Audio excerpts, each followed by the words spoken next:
qui naît. Mais ce que les chrétiens croient là, ça c'est leur croyance. Voilà, nous là, on a une croyance qui est basée sur des trucs, des dalils. C'est pas nous, on vient, on dit les choses à haut. Regarde, Suratul Yasin, vers la fin. Ici, la question ici est posée par des mécréants. Verset 36. Juste vers la fin. Ici, ok. Surat.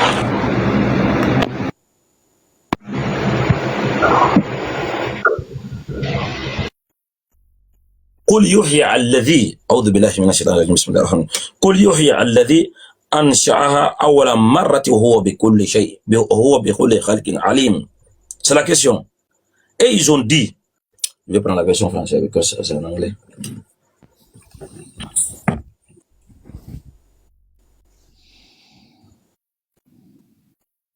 Parce que quand je vous dis ça en anglais, il y a des gens qui vont vous traduire.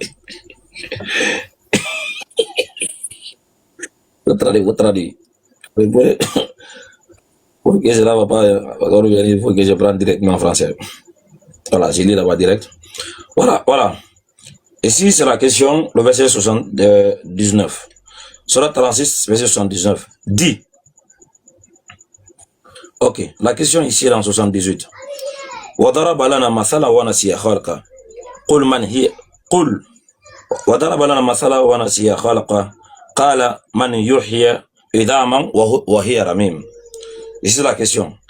Et il dit, qui va donner la vie à des ossements une fois réduits en poussière? Donc, comment le corps là peut se constituer? Comment on peut encore redevenir qui nous sommes en première position? Voilà la question des mécréants. Mais Allah lui répond, dit,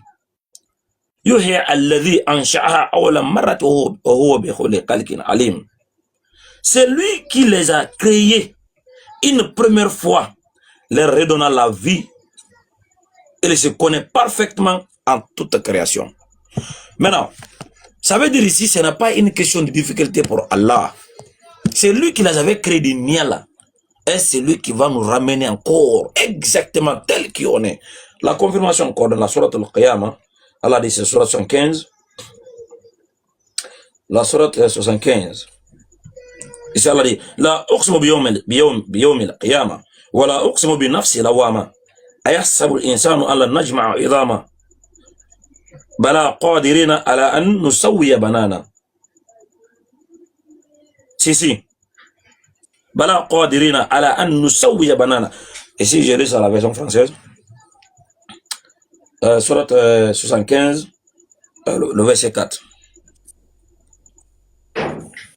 75, le verset 4.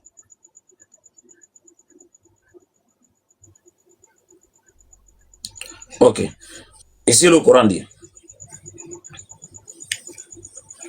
Regarde le verset, commençons le verset 1 d'abord. Non, je jure par le jour de la résurrection. Le jour de la résurrection. Mais non, je jure par l'âme qui ne cesse de se blâmer. Le verset 3. L'homme pense-t-il que nous ne réunions jamais ces eaux? C'est ce que nous imaginons. Des mécréants. Voilà les chimères, leur faut penser. Donc quand après la mort, on ne sera plus les mêmes. Voilà. On va rentrer dans un corps qu'on n'a jamais habité, le corps qui n'a jamais expérimenté le péché, tout ça là. C'est le corps là. Mais quand toi tu es là pour aller s'amuser là-haut, tu es là pour aller s'amuser là, c'est avec quel corps? Donc, Dieu va aller prendre un corps quelque part qui n'a jamais fait du mal. Mais les frères, les chrétiens là, vous êtes dans une confusion, on ne peut pas expliquer. Maintenant ici, Allah dit, mais si nous sommes capables de remettre à leur place les extrémités de ses doigts, même l'empreinte. Parce que c'est pourquoi Allah a utilisé l'empreinte, parce que c'est unique à chacun d'entre nous. Mon empreinte, c'est pas ton empreinte. On a tous notre empreinte unique. Ça se mélange pas, subhanallah. Regarde le miracle du Coran. Donc, c'est un assiya pour moi et pour toi. Les chrétiens ont leur croyance. En aucun cas, on peut venir mélanger leur croyance à notre croyance. Ça n'existe pas chez nous, un corps glorifié. Non. Allah nous a ressuscités. Voilà, la résurrection, on croit en ça fermement.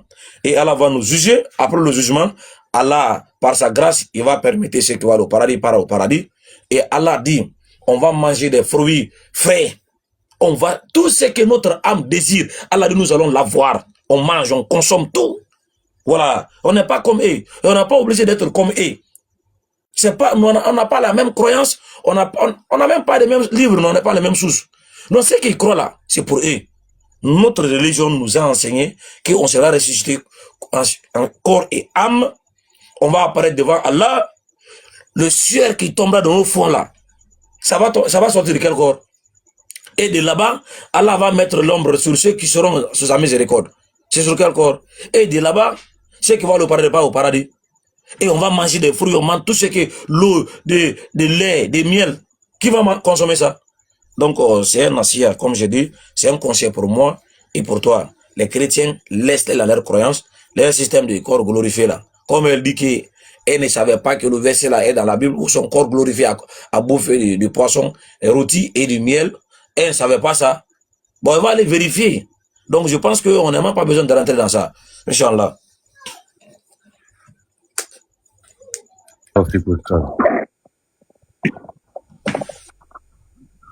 Exactement. Comme il dit Ustaz, nous, ça n'a rien à voir. C'est pour ça qu'il ne faut pas essayer de, même si on voit dans l'islam une chose qui pourrait te paraître ressembler à chez eux, il faut pas faut pas essayer de rendre ça similaire. Ça n'a rien à voir. Et même eux là, leurs croyances, je sais même pas quoi dire. Je sais même pas ce que ça veut dire. Corps glorifié sur terre, mais l'autre il a pas un corps glorifié. Eux-mêmes elles pensent qu'ils mangent pas, mais en fait tu te rends compte qu'ils mangent. Ils pensent qu'ils auront pas de femme au paradis, mais Jésus il te dit que tu auras le centuple. Ces gens-là, c'est pas la peine. Alors voilà, ne cherchons pas à trouver des similitudes entre le Coran et notre religion. Voilà. Tenez, je vais lire 3 versets, Inch'Allah, de Surat Al-Baqarah. Ça me fait penser à quelque chose de très de magnifique. C'est le verset 257, 258, les versets 257, 258 et 259. C'est extraordinaire. Vraiment, Allah Azza wa Jal, vraiment. Alors, dans la, évidemment, traduction approximative, Allah est le défenseur, Allah est le défenseur de ceux qui ont la foi. Il les fait sortir des ténèbres à la lumière. Quant à ceux qui ne croient pas, ils ont pour défenseurs les rebelles, Taout, qui les font sortir de la lumière aux ténèbres. Voilà les gens du feu où ils demeurent éternellement. J'ai un char de poule. Verset 258. N'as-tu pas su l'histoire de celui qui, parce que Allah l'avait fait roi, argumenta contre Ibrahim au sujet de son Seigneur? Ibrahim, ayant dit, j'ai pour Seigneur celui qui donne la vie et la mort. Moi aussi, dit l'autre, je donne la vie et la mort.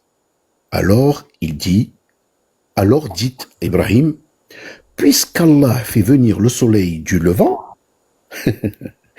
fais-le donc venir du couchant. Subhanallah. Le mécréant resta alors confondu. Et Allah ne guide pas les gens injustes.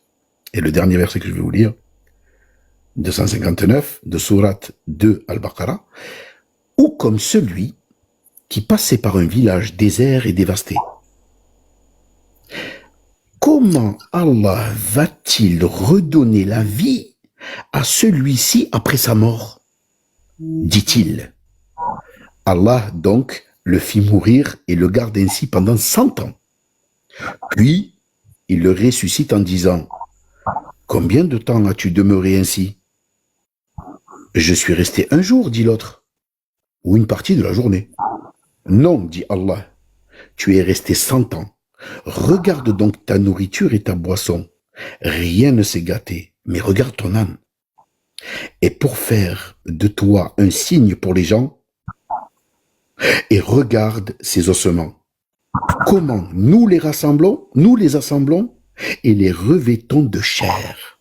Et devant l'évidence, il dit, je sais qu'Allah est omnipotent. Allahu Akbar. Allahu Akbar.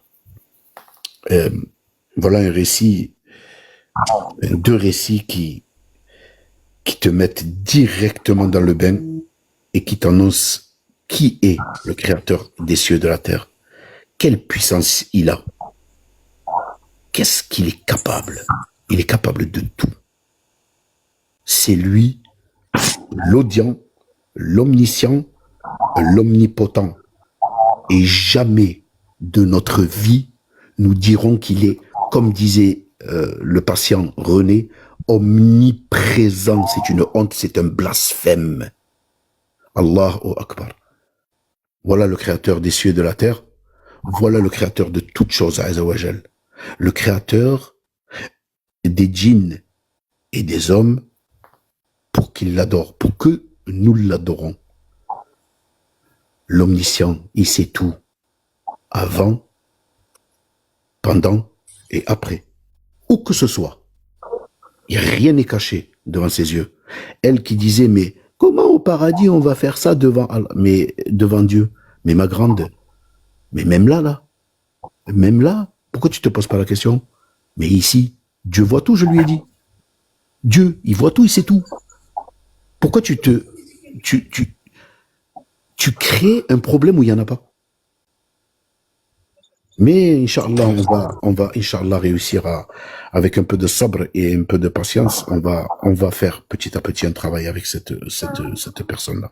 Donc, Allahu Akbar, Allahu Akbar, Allahu Akbar. Voilà mes frères. Barakallahu fikoum.